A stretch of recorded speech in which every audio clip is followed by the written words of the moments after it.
Hello students, how are you.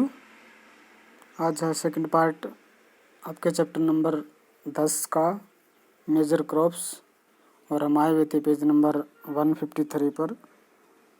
तो है हमारा टॉपिक कि भी उपज की भौगोलिक दशाएं कौन सी हैं, भी कौन कौन सी। जैसे गेहूं की उपज की हम बात कर रहे थे सेकंड क्वेश्चन में कि भी गेहूं की एक प्रमुख खाद्यान्न पदार्थ है दुनिया की सबसे ज़्यादा पॉपुलेशन के लिए। अगर बात करें कि इसकी लगभग 5,000 वर्ष पूर्व से खेती होती आ रही है दुनिया में, और रोम सागरीय प्रदेशों में गेहूं का जन्म क्षेत्र जो है वो माना जाता है। तो किस्मों की अगर हम बात करें तो दो तरीके की गेहूं की प्रकार हैं, एक तो वसंतकालीन गेहूं और दूसरा शीतकालीन गेहूं। वसंतकालीन गेहूं है कि ठंडे प्रदेशों में जब बर्फ़ पिघल जाती है तो उन क्षेत्रों में इस गेहूं की उपज को लिया जाता है। संसार के लगभग 20% भाग पर वसंतकालीन गेहूँ बोया जाता है, और दूसरा है शीतकालीन गेहूँ, नवंबर से दिसंबर में बोया जाता है। तो इस तरीके से गर्म जलवायु की फसल है ये, और विश्व के 80% भाग पर इसका खेती की जाती है। तो भौगोलिक दिशाओं की बात करें तो उष्ण और शीत कटिबंधीय क्षेत्र का ये पौधा है।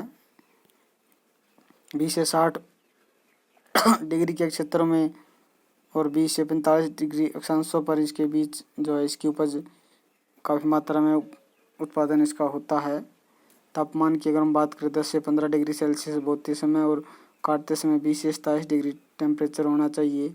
वर्षा 50 से 100 सेंटीमीटर।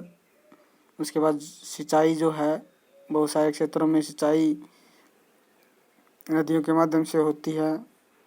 उसके बाद मिट्टी चिकनी दोमट मिट्टी, हुम्मस वाली मिट्टी होनी चाहिए, जिसमें अमेरिका के प्रेरीज के, रूस के स्टेपी जो है गहरी काली में भी मिट्टी में भी ये फसल होती है।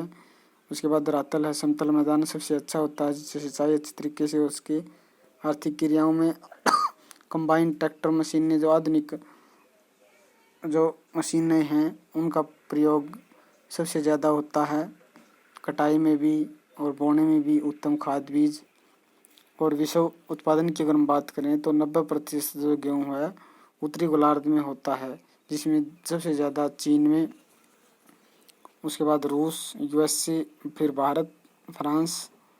तो इस तरीके से उत्तरी गोलार्ध में सबसे ज़्यादा उत्पादन इसका होता है। उसके बाद उत्पादक देश हैं, रूस है सबसे बड़ा, प्रतिशत में उत्पादन चीन का आया था, बट रूस सबसे बड़ा उत्पादक देश माना जाता है विश्व का। दूसरा सबसे पहले चीन है, और देश के 33% भाग पर जो है 1200 लाख मीट्रिक टन गेहूँ का उत्पादन ये करने वाला देश है। तो इस तरीके से हम कह सकते हैं कि भी यूराल प्रदेश, कजाकिस्तान प्रदेश में भी इस क्षेत्र के गेहूँ का उत्पादन होता है। संयुक्त राज्य अमेरिका की बात करें तो गेहूँ उत्पादन में 600 लाख मीट्रिक टन का उत्पादन करने पर तीसरे स्थान पर है विश्व में। व्यापारिक कृषि ये वहाँ पर की जाती है, आधुनिक बड़े बड़े फार्मों में आधुनिक मशीनों का प्रयोग करके खेती की जाती है। तो वसंतकालीन जो कृषि है प्रेरी के क्षेत्रों में संसार में सबसे ज़्यादा उत्पादन का ये कारण है, जिसे प्रेरी के क्षेत्र को संसार की रोटी की टोकरी के नाम से जाना जाता है। तो इस तरीके से शीतकालीन गेहूं का क्षेत्र दक्षिणी महान मैदान, कोलंबिया, कोर कैलिफोर्निया घाटी उत्पादन में सबसे महत्वपूर्ण है। कनाडा में भी प्रेरी प्रदेश की वसंतकालीन कृषि होती है। अर्जेंटीना में पम्पास के क्षेत्र हैं, वहाँ पर बड़े पैमाने पर ये खेती होती है। जनसंख्या के निर्यात के लिए भी इस गेहूँ का उत्पादन ये करते हैं। उसके बाद चीन है, सबसे पहला स्थान है। हांगकांग और यांगसी घाटी प्रमुख क्षेत्र है इसका। अन्य देशों में ऑस्ट्रेलिया है, चिली है, सिंधु घाटी के तुर्की का पठार है, अफ्रीका है, इटली, फ्रांस, स्पेन, यानी बहुत सारे जो दुनिया के देश हैं वो बड़ी मात्रा में गेहूं का उत्पादन करते हैं। तो बात आती है भारत की, तो चौथा सबसे बड़ा उत्पादन देश है भारत। रबी की फसल है भारत में, 750 लाख मीट्रिक टन उत्पादन ये करता है। और हरित क्रांति के कारण गेहूं के उत्पादन में भारत आत्मनिर्भर बना। उससे पहले काफ़ी अच्छी स्थिति नहीं थी भारत की गेहूं के उत्पादन में, और अब जिसमें यूपी, पंजाब, हरियाणा, महाराष्ट्र, मध्य प्रदेश के प्रमुख जो राज्य हैं, गेहूं उत्पादक राज्य हैं, वर्षा और जल सिंचाई सुविधाएं वो काफ़ी ज़्यादा विकसित होती जा रही हैं भारत की। इस तरीके से हम कह सकते हैं कि भी आयात निर्यात के क्षेत्र में विश्व में गेहूं का जो क्षेत्र है वो काफ़ी महत्वपूर्ण है। उसके बाद आती है चावल की बारी कि प्राचीन कालीन फसल है। भारत और चीन को इसकी जन्मभूमि माना जाता है। बहुत सारे देशों में विश्व के जैसे यूरोप, अमेरिका, अफ्रीका में चावल का बड़े पैमाने पर विस्तार जो है से वो उत्पादन होता है। इसे भोजन को गिफ्ट ऑफ एशिया के नाम से भी जाना जाता है। प्रमुख जो फसलें हैं दो किस्में हैं, एक तो पहाड़ी चावल जो सीढ़ीनुमा खेतों पर बोया जाता है, दूसरा मैदानी जो नदी घाटियों में डेल्टा मैदानों पर समतल मैदानों पर ये उत्पादन की जाती है। तो चावल बोने की विधि एक तो बिखेर कर, दूसरा पनीरी लगाकर और तीसरा खोद कर ड्रिलिंग मेथड से भी इसका उत्पादन होता है। तो इसके लिए तापमान काफ़ी अच्छा चाहिए, 20 डिग्री से 24 डिग्री के बीच। वर्षा की ज़्यादा ज़रूरत पड़ती है, 100 से 150 सेंटीमीटर वाला जो वर्षा के क्षेत्र है वहाँ पर इसका उत्पादन अच्छा होता है। धरातल, समतल मैदान, पहाड़ी क्षेत्रों में सीढ़ीनुमा खेती, इस तरीके से चावल का जो उत्पादन विश्व में होता है। चिकनी मिट्टी, दोमट मिट्टी, ये भी इसकी आवश्यकताएं हैं। सस्ते मजदूर क्योंकि ज़्यादा लेबर की ज़रूरत पड़ती है बोने में, काटने में, तो इस तरीके से सस्ते मजदूर इस क्षेत्रों के लिए चाहिए। तो चीन सबसे ऊपर है उत्पादन में, भारत दूसरे नंबर पर है, तीसरे नंबर पर इंडोनेशिया, फिर बांग्लादेश, थाईलैंड, वियतनाम। तो इस तरीके से ये डायग्राम जो है उत्पादन के क्षेत्र में काफ़ी महत्वपूर्ण होगा।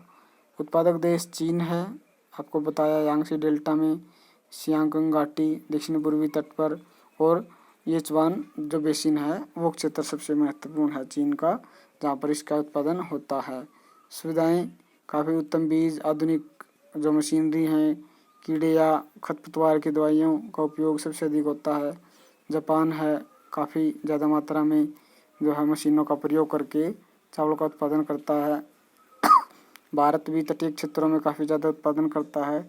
कुछ जो है उत्तरी भारत में भी चावल का उत्पादन अब धीरे धीरे बढ़ रहा है। उसके बाद पश्चिम बंगाल सबसे महत्वपूर्ण है, जिसमें 3 फसलें ली जाती हैं चावल की ज़्यादा वर्षा के कारण, ये जिसमें अमन, ओस और बोरो के नाम से ही जानी जाती हैं। इसके अतिरिक्त तमिलनाडु, उड़ीसा, बिहार, यूपी, पंजाब, हरियाणा भी काफ़ी महत्वपूर्ण हैं। तो ये आपकी चावल की है। इंडोनेशिया, बांग्लादेश और हिंद चीन क्षेत्रों में भी काफ़ी ज़्यादा मात्रा में चावल का उत्पादन होता है। तो चावल के मामले में अगर कहें तो वियतनाम, कंबोडिया, लाओस, थाईलैंड को जो है चावल का कटोरा के नाम से जाना जाता है। थाईलैंड को चावल का देश कहा जाता है। इस तरीके से ये महत्वपूर्ण जो छोटे छोटे क्वेश्चन आपके लिए हो सकते हैं। उसके बाद यूएसए में भी तटीय क्षेत्रों में, नदी घाटियों में काफ़ी ज़्यादा मात्रा में चावल का उत्पादन होता है। प्रसिद्ध क्षेत्र हैं, निर्यात भी किया जाता है अन्य देशों में, अफ्रीका, अमेरिका, दक्षिण में एशिया, यूरोप, अफ्रीका। तो इन क्षेत्रों में भी बड़ी मात्रा में जो चावल का उत्पादन किया जाता है। बहुत सारे देश आयात करते हैं और काफ़ी ज़्यादा मात्रा में जो है देश निर्यात भी करते हैं। उसके बाद कपास एक व्यापारिक फसल है, रेशेदार फसल है, जिससे आधुनिक विश्व में कपड़े उत्पादन में, जूट उत्पादन में, रस्सियों में इसका प्रयोग काफ़ी मात्रा में किया जाता है। वस्त्र उद्योग का रॉ मटेरियल इसको हम कह सकते हैं। काफ़ी ज़्यादा किस्में हैं इसकी, एक तो लंबे रेशे वाली, छोटे रेशे वाली, मीडियम रेशे वाली, और दशाओं की अगर हम बात करें, तापमान काफ़ी जो है गर्म तेज़ धूप चाहिए इसको, पाला इसके लिए नुकसानदायक है। तो समुद्री वायु के प्रभाव में कपास का जो रेशा है लंबा होता है, तो इस तरीके से समुद्री क्षेत्रों में भी कपास का उत्पादन होता है। 50 से 100 सेंटीमीटर वर्षा, सिंचाई का क्षेत्र कम मात्रा में इसको सिंचाई की ज़रूरत पड़ती है। मिट्टी जो है चिकनी मिट्टी, काली मिट्टी में सबसे ज़्यादा अच्छा उत्पादन इसका होता है। सस्ता श्रम की ज़रूरत पड़ती है क्योंकि कपास चुगने में काफ़ी लेबर की ज़रूरत पड़ती है। उसके बाद धरातल, समतल मैदान, ढाल वाले क्षेत्र में जहाँ पर पानी इकट्ठा नहीं होता वहाँ पर इसका उत्पादन लिया जा सकता है। उसके बाद कीड़ों और बीमारियों की रोकथाम के लिए भी दवाइयों का छिड़काव करना काफ़ी महत्वपूर्ण है। विश्व में उत्पादन की बात करें तो 70 देश कपास उत्पादन करते हैं, जिसमें यूएसए, चीन, रूस, भारत और संयुक्त राज्य अरब जो हैं वो विश्व का 75% कपास का उत्पादन करते हैं। तो सबसे ऊपर यहाँ भी चीन है 24%, यूएसए, सोवियत रूस में 15%, यूएसए में 18%, भारत 10% के साथ चौथे नंबर पर है। तो उत्पादक ये देश हैं। रूस की अगर हम बात करें तो यूक्रेन, काकेश पर्वत ढलान और मध्य एशिया के रूसी तुर्किस्तान का क्षेत्र काफ़ी महत्वपूर्ण, जहाँ पर सिंचाई मशीनों का और सुविधाओं का जो उपयोग इसके उत्पादन में किया जाता है। इसके बाद आती है यूएसए की भी कपास की रोटी के नाम से, कपास की पेटी के नाम से इसको जाना जाता है। टेक्सास, अलाबामा, कैरोलिना, टेनेसी जो प्रमुख जो क्षेत्र हैं कपास उत्पादन के वो हैं। उसके बाद शुष्क पेटी यानी जहाँ पर गर्मी ज़्यादा पड़ती है वहाँ पर इसका उत्पादन अच्छी तरीके से होता है। भारत की अगर हम बात करें तो भारत संसार के 10% के कपास का उत्पादन करता है, तो चौथे नंबर पर है। और भारत में छोटे रेशे वाली कपास का उत्पादन होता है। उसके साथ साथ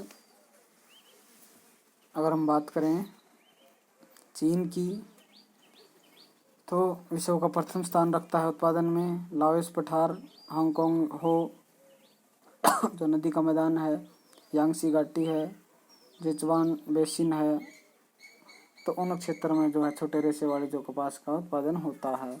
यूएआर, संयुक्त अरब गणराज्य भी काफ़ी ज़्यादा मात्रा में जो है उत्पादन करता है। उसके बाद उत्तम प्रकार का जो कपास यहाँ पर उत्पादन होता है। कारणों की अगर हम बात करें तो यहाँ पर नील नदी के बाढ़ के कारण उपजाऊ मिट्टी है, आसमान बांध हैं, सिंचाई सुविधाएं हैं, ग्रीष्म चमकदार धूप निकलती है, समुद्र की निकटता के कारण निर्यात काफ़ी ज़्यादा किया जाता है। अन्य देशों में ब्राज़ील है, अमेरिका है, पेरू है, काफ़ी उत्पादन करते हैं। इरावदी घाटी जो है ईरान, बर्मा की, वहाँ पर भी कपास का उत्पादन होता है। तो इस तरीके से हम कह सकते हैं कपास एक व्यापारिक फसल के रूप में वस्त्र उद्योग का भी आधार इसको हम कहते हैं। उसके बाद अंतर्राष्ट्रीय व्यापार की अगर हम बात करें तो 1/3 भाग जो है कपास का संसार में निर्यात किया जाता है। 20 देश कपास का निर्यात करते हैं। अधिक जो लंबे रेशे वाली जो कपास है उसका निर्यात जो है काफ़ी ज़्यादा किया जाता है। उसके बाद चाय, भौगोलिक दशाओं का वर्णन कीजिए। उत्पादन, वितरण और अंतर्राष्ट्रीय व्यापार की अगर हम बात करें तो चाय पेय पदार्थ है।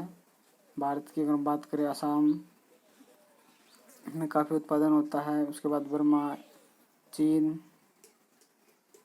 के भागों में बागानी कृषि है, जिसका विकास पहाड़ी क्षेत्रों में हुआ। सीढ़ीनुमा खेतों के रूप में इसका सबसे ज़्यादा जो उत्पादन पहाड़ों में होता है। पीने का जो नशा के कारण इसकी प्रसिद्धि है। किस्में इसकी अगर बात करें तो 4 हैं, काली चाय, हरी ईटों की चाय और उलांग चाय। उपज की 50 डिग्री सेल्सियस टेम्परेचर इसका होना चाहिए। उपोष्ण वर्षा 200 से 250 सेंटीमीटर। मिट्टी उत्तम स्वाद के लिए गहरी मिट्टी की, जिसमें पोटास लोहे की मात्रा काफ़ी ज़्यादा हो। धरातल 300 मीटर की ऊंचाई वाले प्रदेशों में उत्तम प्रकार से उत्पादन होता है। काफ़ी ज़्यादा श्रम की, मेहनत की ज़रूरत पड़ती है, तो सस्ती जो लेबर है वो आवश्यक है। प्रबंधन उचित चाहिए, ज़्यादा पूंजी की आवश्यकता पड़ती है। मौसम आर्द्रता वाला होना चाहिए। उसके बाद विश्व उत्पादन की बात करें तो सबसे पहले भारत में सबसे ज़्यादा उत्पादन होता है, चीन में उसके बाद दूसरे नंबर पर, फिर श्रीलंका, रूस, जापान का नंबर आता है। तो भारत में असम का क्षेत्र है सबसे ज़्यादा जो है चाय का उत्पादन करता है। संसार में चाय का निर्यात करने वाला भी सबसे बड़ा देश भारत है, जिसमें असम के कुछ क्षेत्र हैं। जलवायु, तापमान के कारण, ढलानों के कारण पश्चिम बंगाल है, दक्षिण भारत के नीलगिरी की पहाड़ियाँ हैं, इलायची की पहाड़ियाँ हैं, तो काफ़ी ज़्यादा मात्रा में उत्पादन होता है। इसके बाद चीन दूसरा सबसे ज़्यादा निर्यातक देश है, जिसमें तटीय क्षेत्र, इसके पूर्वी तटीय क्षेत्र हैं, यांगसी घाटी है, जेचवान बेसिन है, काफ़ी ज़्यादा मात्रा में उत्पादन करते हैं। उसके बाद श्रीलंका है, तीसरा सबसे बड़ा उत्पादक। 1870 में पाड़े द्वारा कई व्यक्ति जो कुछ भाग नष्ट होने के पश्चात इन्होंने चाय की खेती करनी शुरू की। उसके बाद जापान है, हरी चाय की खेती काफ़ी ज़्यादा की जाती है। उत्पादक क्षेत्र शिजुका, टोक्यो, नगोया और क्यूशिश द्वीप जो हैं वो। उसके बाद इंडोनेशिया में भी काफ़ी मात्रा में जो उत्पादन होता है। अन्य देशों की अगर हम बात करें, ताइवान, बांग्लादेश, पूर्वी अफ्रीका, रूस, ईरान, तुर्की, पेरू, काफ़ी ज़्यादा मात्रा में ये भी लोग देश जो हैं चाय का उत्पादन करते हैं। अंतर्राष्ट्रीय व्यापार की अगर हम बात करें तो चाय का जो है अधिक उत्पादन दक्षिणी पूर्वी एशिया में किया जाता है। यूरोप में सबसे ज़्यादा। भारत, श्रीलंका, जापान, इंडोनेशिया, चीन, ताइवान चाय के प्रमुख निर्यातक देश हैं। आयातक देशों में जो है जर्मनी, यूएसए, कनाडा, ऑस्ट्रेलिया आयातक देश हैं। संसार का 33% चाय निर्यात भारत करता है। इंग्लैंड में सबसे अधिक चाय जो है 40% आयात की जाती है। तो ये प्रमुख पेय पदार्थ हैं जो काफ़ी महत्वपूर्ण हैं। आज के लिए इतना ही स्टूडेंट्स।